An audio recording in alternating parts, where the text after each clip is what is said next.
yang serupa itu namanya sudah pernah ya disampaikan di kesempatan sebelumnya, tapi tidak apa-apa. Jadi seorang istri, ya kan ada dua kemungkinan gitu ya. Dia memang murni di situ menjadi ibu rumah tangga dan hanya menerima di situ tentunya nafkah dari suami.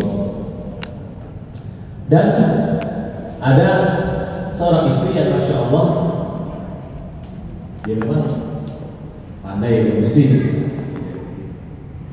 Dan itu sudah kita ketahui ya dari sejak masa sahabat dulu, ada sahabat wanita yang memang pandai ya di dalam berbisnis. Ya. Misalnya contohnya kalau kaitan dengan masalah industri rumahan ya, misalnya membuat apa gitu, yang jahit, buat baju atau sebagainya, yang itu kemudian dia jual. Nah, jadi hal itu pada dasarnya tidak mengapa selama tidak melanggar batasan-batasan syariat. Ya, dan seorang istri tetap masih bisa menjalankan kewajibannya terhadap suaminya. Ya, karena di situ dia juga bisa mengatur waktu kan. Nah, intinya ketika kemudian seorang istri ini punya penghasilan sendiri, ya, memang secara apa namanya umum bahwa apa yang dia dapatkan dari usahanya atau dari pekerjaannya itu adalah miliknya, dan dia pada asalnya di situ bisa bertasarruf, ya, berbuat apapun dengan harta pribadi yang dia miliki. Jadi dia mau memberikan apa kepada orang tuanya, kepada keluarga misalnya, ke adik-adiknya atau saudara-saudaranya, termasuk di situ dia mau bersedekah. Ya, itu pada asalnya dia boleh melakukan itu tanpa harus izin kepada suaminya. Tidak wajib. Tidak wajib untuk ya, izin kepada suaminya. Ya, karena kalau misalnya itu urusannya terkait dengan sedekah kan, selama itu harta milik istrinya sendiri, dia pun pengen agar sedekah yang dia berikan kepada orang lain, apalagi itu adalah karib kerabatnya sendiri, dia pengen di situ tidak banyak orang tahu, pengen sembunyi-sembunyi lah ibaratnya. Tetapi di situ memang yang dalam keadaan tertentu, ketika di situ yang menyambut misalnya lumayan agak besar, ya, gitu kan, nilainya yang akan dia berikan, maka di situ menjadi suatu sunnah, ya, ataupun bagian daripada bentuk mempergauli, ya, suami muasyarah dengan cara yang ma'ruf, dia memberitahu kepada suaminya dan meminta pendapat kepada suaminya. Ya. Jadi kalau misalnya kadang-kadang kan ada yang mungkin nominalnya tertentu yang cukup besar, ya, bisa saja di situ dia memang membutuhkan pandangan kepada suaminya gimana ini. Ya, misalnya adiknya si istri ini butuh, ya, begini. Nah itu. Dan insya Allah kalau suami yang bijak sih, selama di situ si istri itu memang mampu dan keperluan hajat daripada saudaranya tersebut misalnya memang sangatlah urgen dan penting sekali, maka saya kira suami yang bijak tidak akan melarang. Tidak akan melarang. Jadi itu ya berkaitan dengan masalah yang ditanyakan. Nah, kami setelah kita tambahkan sedikit dengan pertanyaan yang lain hampir senada. Bagaimana kalau seorang istri sudah punya penghasilan sendiri dan sudah bisa mencukupi, sementara suami masih belum, dan suami masih punya tanggungan terhadap ibunya seorang diri. Pertanyaan Ustaz, apakah suami masih harus menafkahi istrinya? Iya. Jadi disinilah pentingnya untuk saling berkomunikasi ya, antara satu sama lain. Dan sebagai salah satu bentuk perwujudan dari apa yang Allah Subhanahu wa taala perintahkan secara umum ya. Jadi kondisi yang seperti itu kan termasuk kondisi yang mungkin sulit bagi seorang suami. Di satu sisi dia memang punya kewajiban menafkahi istrinya. Di sisi yang lain ibunya yang seorang diri pun wajib untuk dia penuhi ya, haknya, karena itu menjadi tanggungan dia juga. Ya, dan baktinya seorang anak kepada orang tua tentu lebih utama, lebih wajib dalam hal ini. Dan itu harus dipahami oleh seorang istri juga di satu sisi.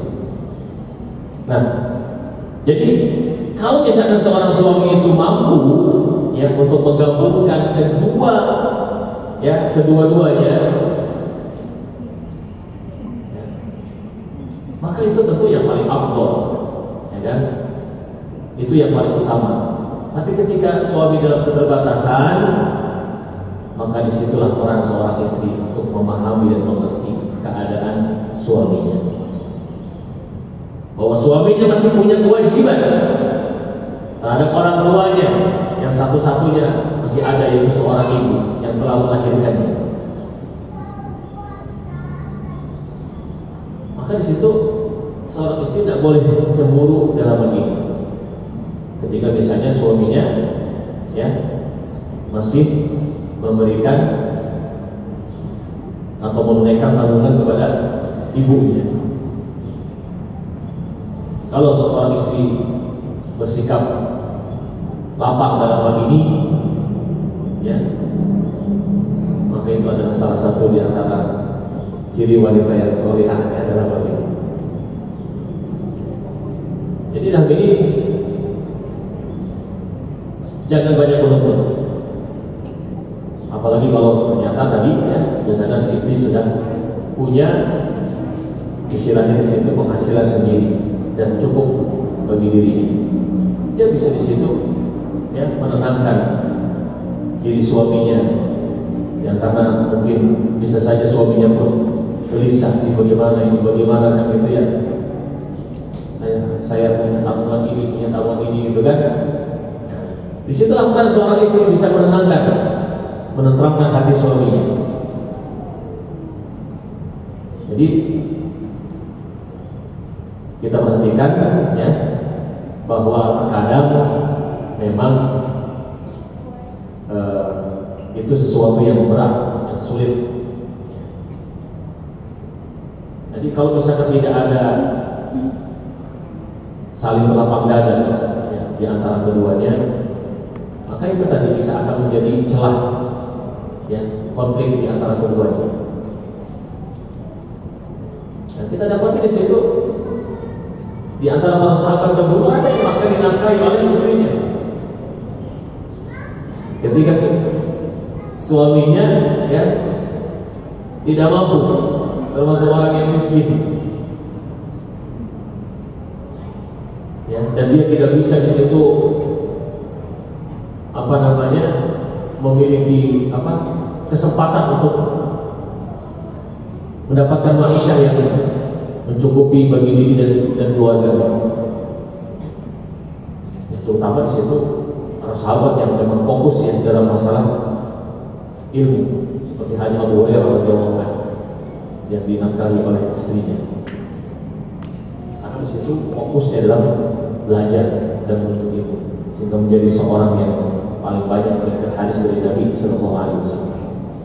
Nah, baik. Jazakallah ya Ustaz. Sebenarnya waktu kita sudah habis, tapi kurang 5 menit, jam 10. Kita paskan aja jam 10 ya Ustaz ya, sambil menunggu Ustaz. Kita bacakan yang terakhir Ustaz. Mohon dijawab.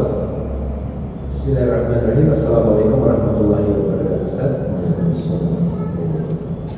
Ustaz, bagaimana cara menyelesaikan permasalahan suami istri?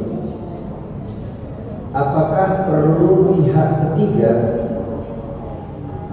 yang dimaksud adalah orang tua atau saudaranya, apabila suami kurang memenuhi kewajiban sebagai kepala rumah tangga, tidak rutin menafkahi keluarga padahal dia mampu? Mohon nasihat. Apakah perlu pihak ketiga? Ya.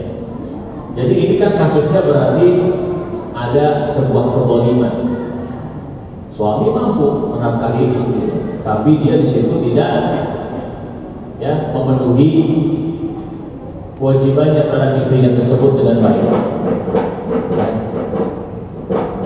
Jadi bahasanya tidak rutin. Nah, di situ itu kalau misalnya si istrinya memang tidak ridho dengan perlakuan suaminya tersebut,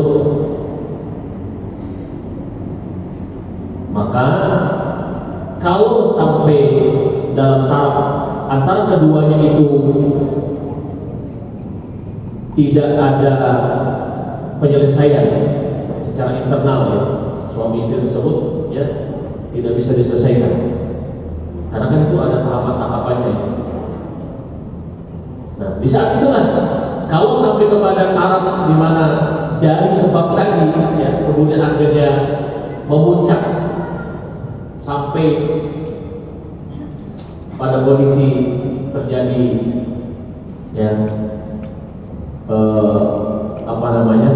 ada kemungkinan antara keduanya itu bisa saja sampai berpisah, bercerai begitu gara-gara masalah itu, maka di saat itu kan Allah Subhanahu wa taala memang mensyariatkan agar masing-masing dari dua belah pihak mendatangkan seorang wakil, disebutnya di situ hakam, seorang pengadil ataupun jururuding. Wa in khiftum shiqaqa bainihima fab'athu hakaman min ahliha wa hakaman min ahlihi wa hakaman min ahliha. Jika sampai situ tarafnya kalian itu khawatir kalau terjadi perceraian antara keduanya, maka di situ utuslah seorang hakam, seorang pengadil ataupun seorang utusan jururuding dari masing-masing pihak. Hakam min ahli wa hakam min ahli. In yurida islah. Jika kedua-duanya itu memang menginginkan perbaikan, yuwaffiqillahu bainahuma, Allah akan memberikan taufik, kemudahan kepada keduanya untuk menuju kepada Islam. Memang itu cara terakhir. Ketika di situ tidak bisa diselesaikan secara internal oleh mereka berdua. Jadi harus melihat juga sampai taraf mana kondisi tersebut. Jadi semuanya bergantung. Pertama di situ tadi istri yang hanya menerima mungkin kadang-kadang saja haknya, nafkahnya dari suaminya, ada suaminya mampu. Nah, itu jelas adalah satu kezaliman memang. Karena matul ghaniyyu bulmun secara umum di situ ketika seorang mengulurkan di situ kewajibannya terhadap yang lain, apalagi istrinya, padahal dia mampu, maka ini kezaliman memang. Di saat di situ istri tidak ridho, maka satu hal yang wajar, dia bisa memang di situ selama di situ menuntut haknya yang wajar, tidak di situ yang berlebih-lebihan.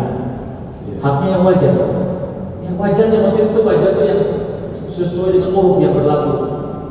Haknya dia sebulan berapa misalnya, maka itu tidak ada masalah dia menuntut itu. Yang dimaksud apa yang sudah kita bahas itu kalau haknya itu terlalu muluk-muluk atau berlebihan. Nah, Allah harus. Baik, jazakallah yang kita ucapkan kepada Ustaz Arif Saifuddin Ilsi yang telah begitu banyak memberikan kita ilmu pada pagi hari ini, menjawab semua pertanyaan dan masih banyak pertanyaan-pertanyaan nanti kita sorga.